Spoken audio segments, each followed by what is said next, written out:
two people who came from LA with me this week.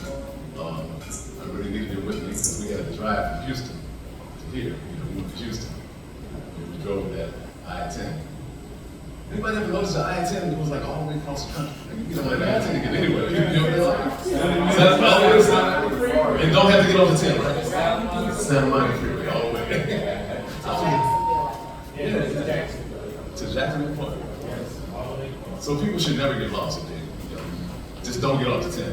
Right? All right, I want to acknowledge Dr. Malika. She's here. Where you got Dr. Malika? Hi. I'll give her a round of applause. First time in New Orleans. She's just literally taking pictures of everything. On the sidewalk. She's taking pictures of everything. And then we have, oh, this is my daughter, this is my baby girl. She's the owner of the Yakami House on 2 lanes. So if you haven't had any Yakami, we used to call it Yakami. I don't know where Yakami is. Right? We call it Yakami, right? Michael Meat with a T, right? But she changed it. It's just doing very well. And Daryl, that's bad. Yeah, I went over there earlier. They were closed. Oh, yeah. Okay. I wanted some young. Well, should have came with me, bro. You didn't know. Yeah. And then my sister is here. She's a volunteer coordinator for our nonprofit agency, which we'll talk about. We call her Queen Nzenga. Where's Queen? I'm back here recording you. Yeah, we call her a round of applause. Welcome back. She comes every year with me. So I really just wanted to have a quick discussion, and I can briefly introduce these people, but they can say more about themselves and the beautiful work that they're doing. I know this lady through her brother, who was my, what was he? He was a hero, more than a mentor. He was everything to me, you know, and he passed away on my birthday, and I thought that was significant, you know. And but more than him passing away was the way he lived his life, full of culture, full of, you know, just beauty and soul. You know, he was a soul man. I call him a soul man. You know, his name was Howard Hambrick. This is his little baby sister, Kathe. Give her a round of applause. She's the director of the Homicide Research Center. Is that how you say it? Don't just say museum. You have to say research. All right. And this is Jason Berry, and Jason is one of the great writers, and has a film out that is doing very well, and we screened the film in LA a couple of years ago, and we've become fast friends. Give it up for Mr. Jason Berry.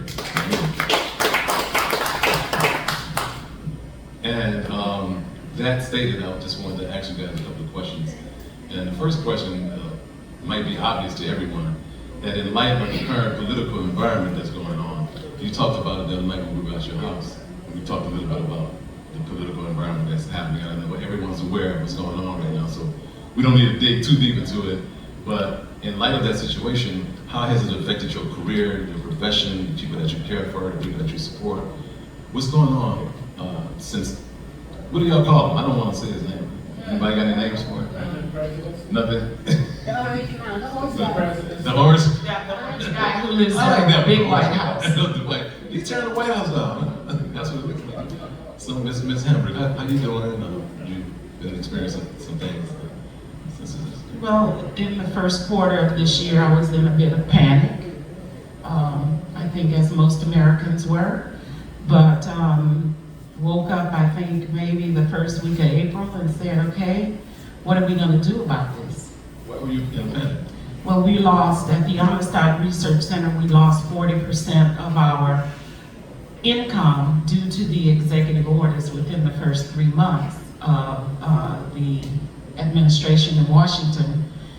And so I knew that by June, I would have to lay off half of my staff. Half of 14 people would lose their jobs. So of course that puts you in a panic when you're in charge of the livelihood of that many people. And also, the Homicide Research Center is the largest independent repository for Black history in the world.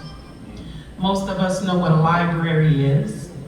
Most of us know what a museum is, but most people don't understand that an archive is the place where the archivists, who are the scientists who protect truth on paper. So primary source documents such as the 17 letters, original letters by Fannie Lou Hamer. We have a letter written supposedly in blood that a Klansman sent to a civil rights leader here in New Orleans, where the Klansman declares that the blood is from a man that they lynched. I understand that there are these types of letters in archives, other archives around the country.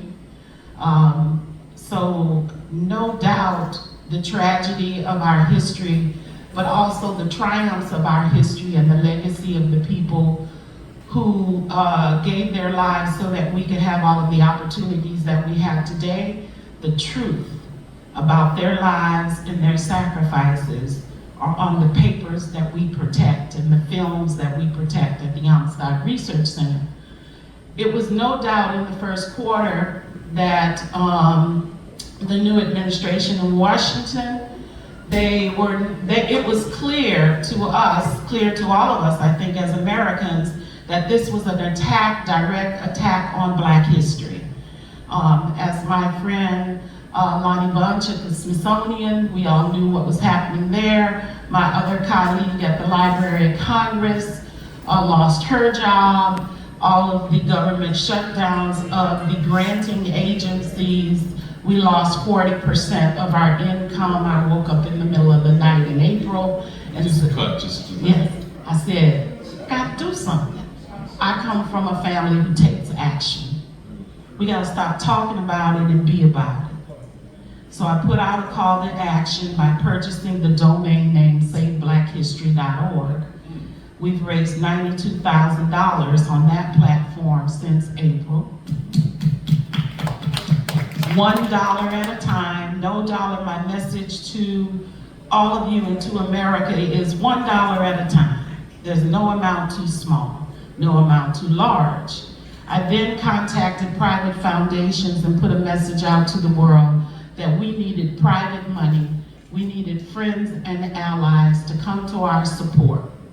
And so now I am proud to say that we have raised $1.8 million in about 250 days.